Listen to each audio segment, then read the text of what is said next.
L'étude d'aujourd'hui a pour titre « Le Père ». Matthieu chapitre 11, le verset 25.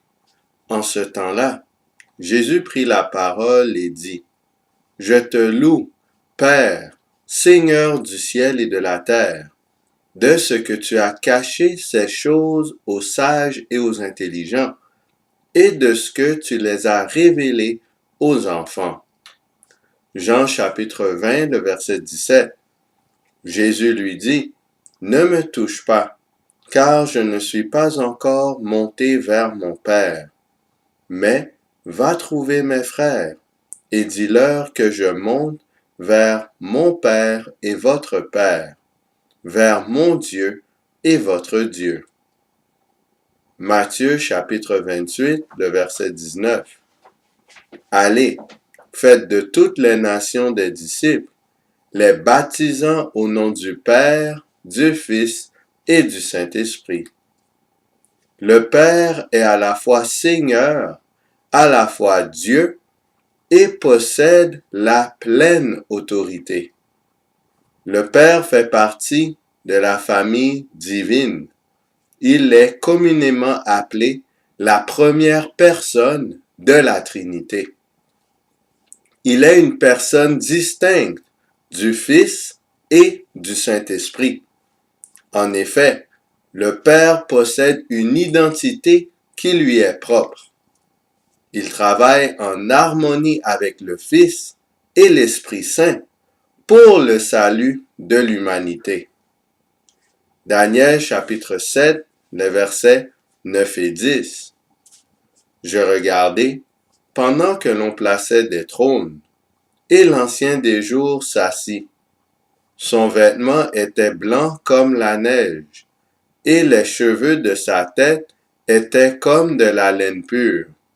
Son trône était comme des flammes de feu, et les roues comme un feu ardent.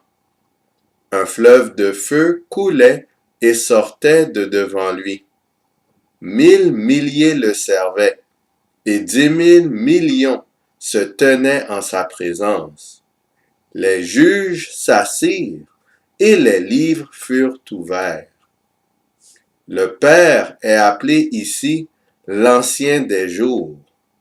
On le voit s'asseoir sur le trône et être servi par une multitude de créatures. Apocalypse chapitre 4, les versets 2, 3, 9 et 10. Aussitôt, je fus ravi en esprit, et voici, il y avait un trône dans le ciel, et sur ce trône quelqu'un était assis. Celui qui était assis avait l'aspect d'une pierre de jaspe et de sardoine, et le trône était environné d'un arc-en-ciel semblable à de l'émeraude. Quand les êtres vivants rendent gloire et honneur et action de grâce à celui qui est assis sur le trône, à celui qui vit au siècle des siècles, les 24 vieillards se prosternent devant celui qui est assis sur le trône, et ils adorent celui qui vit au siècle des siècles, et ils jettent leur couronne devant le trône, en disant, Apocalypse chapitre 4, le verset 11, « Tu es digne, notre Seigneur et notre Dieu, de recevoir la gloire et l'honneur et la puissance, car tu as créé toutes choses, et c'est par ta volonté qu'elles existent et qu'elles ont été créées. » Encore une fois, le Père est décrit comme étant sur son trône. Ici, on voit la raison pour laquelle le Père mérite d'être adoré. Le Père est celui qui a créé toutes choses. Aussi, tout existe selon sa volonté. Jean chapitre 3, les versets 16 et 17. Car Dieu a tant aimé le monde qu'il a donné son Fils unique, afin que quiconque croit en lui ne périsse point, mais qu'il ait la vie éternelle. Dieu, en effet, n'a pas envoyé son Fils dans le monde pour qu'il juge le monde, mais pour que le monde soit sauvé par lui. 1 Timothée chapitre 1, le verset 2. À Timothée, mon enfant légitime en la foi, que la grâce, la miséricorde et la paix te soient données de la part de Dieu le Père et de Jésus-Christ notre Seigneur. Ici, le caractère du Père est révélé, un amour infini. Il est prêt à donner son Fils unique afin que les humains puissent avoir accès au salut.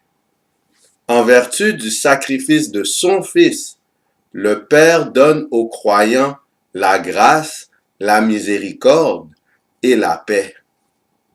Un croyant qui bénéficie de ces choses a tout ce dont il a besoin pour affronter les obstacles de sa vie terrestre. Le Père est décrit comme envoyant le Fils. Cela note une situation de coopération et de soumission volontaire entre le Père et le Fils. Analysons d'autres exemples de leur relation. Jean chapitre 10, les versets 32 à 37. Jésus leur dit, « Je vous ai fait voir plusieurs bonnes œuvres venant de mon Père. Pour laquelle me lapidez-vous? » Les Juifs lui répondirent, « Ce n'est point pour une bonne œuvre que nous te lapidons, mais pour un blasphème, et parce que toi, qui es un homme, tu te fais Dieu. » Jésus leur répondit, « N'est-il pas écrit dans votre loi, j'ai dit, vous êtes des dieux? Si elle a appelé Dieu ceux à qui la parole de Dieu a été adressée, et si l'écriture ne peut être anéantie, celui que le Père a sanctifié et envoyé dans le monde, vous lui dites, tu blasphèmes. Et cela parce que j'ai dit, je suis le Fils de Dieu. Si je ne fais pas les œuvres de mon Père, ne me croyez pas. Jean chapitre 10, le verset 38. Mais si je les fais, quand même vous ne me croyez point, croyez à ses œuvres, afin que vous sachiez et reconnaissiez que le Père est en moi et que je suis dans le Père. Matthieu chapitre 26, le verset 39. Puis, ayant fait quelques pas en avant, il se jeta sur sa face et pria ainsi, « Mon Père, s'il est possible, que cette coupe s'éloigne de moi. Toutefois, non pas ce que je veux, mais ce que tu veux. » Jésus-Christ, tout au long de son ministère terrestre, accomplissait strictement la volonté de son Père, même dans le jardin de Gethsémani, devant la coupe amère. Hébreux chapitre 1, les versets 2 à 6. Dieu, dans ces derniers temps, nous a parlé par le Fils, qu'il a établi héritier de toutes choses, par lequel il a aussi créé le monde, et qui, étant le reflet de sa gloire et l'empreinte de sa personne, et soutenant toutes choses par sa parole puissante, a fait la purification des péchés et s'est assis à la droite de la majesté divine dans les lieux très hauts, devenu d'autant supérieur aux anges qu'il a hérité d'un nom plus excellent que le leur. Car auquel des anges Dieu a-t-il jamais dit, « Tu es mon fils, je t'ai engendré aujourd'hui. » Et encore, « Je serai pour lui un père, et il sera pour moi un fils. » Et lorsqu'il introduit de nouveau dans le monde le premier-né, il dit que tous les anges de Dieu l'adorent. 1 Corinthiens chapitre 15, les versets 24 à 28. Ensuite viendra la fin, quand il remettra le royaume à celui qui est Dieu et Père, après avoir détruit toute domination, toute autorité et toute puissance, car il faut qu'il règne jusqu'à ce qu'il ait mis tous les ennemis sous ses pieds. Le dernier ennemi qui sera détruit, c'est la mort. Dieu, en effet, a tout mis sous ses pieds, mais lorsqu'il dit que tout lui a été soumis, il est évident que celui qui lui a soumis toutes choses est excepté. Et lorsque toutes choses lui auront été soumises, alors le Fils lui-même sera soumis à celui qui lui a soumis toutes choses, afin que Dieu soit tout en tous. Après la mort de Christ, le Père ressuscita Jésus et lui dit, « Tu es mon Fils, je t'ai engendré aujourd'hui. » Ensuite, le Père a établi le Fils comme héritier d'un nom plus excellent que le nom des anges. Il a ordonné aux anges de Dieu d'adorer Jésus-Christ. Le Père a ainsi couronné Jésus comme roi en mettant toutes choses sous les pieds de son Fils. Cependant, le Père ne fait pas partie des choses soumises au Fils. Plutôt, lorsque la victoire de Christ sera complète, il remettra volontairement le royaume au Père. Ainsi, le Père est le chef dans la relation avec son Fils. On voit que le Fils exécute constamment la volonté du Père. Qu'en est-il de la relation entre le Père et le Saint-Esprit? Jean chapitre 14, le verset 26.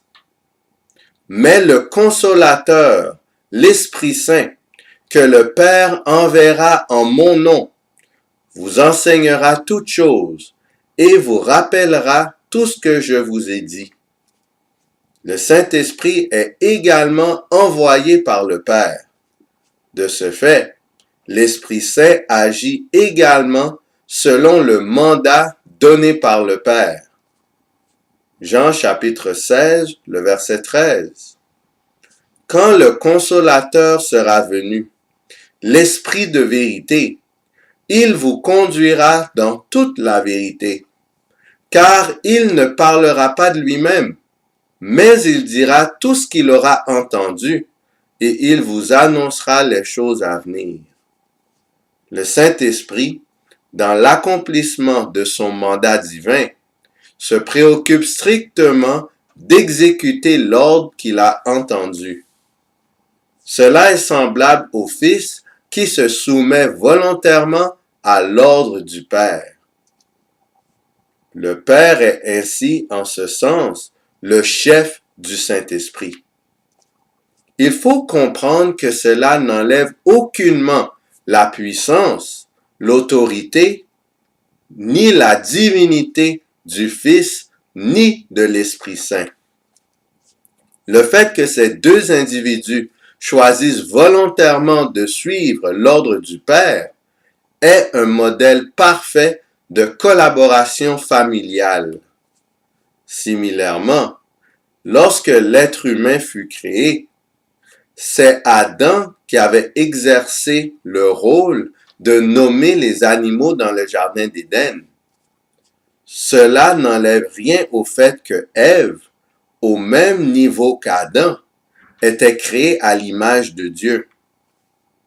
Ils ont simplement exercé des fonctions différentes. Sur ce, qui allons-nous choisir?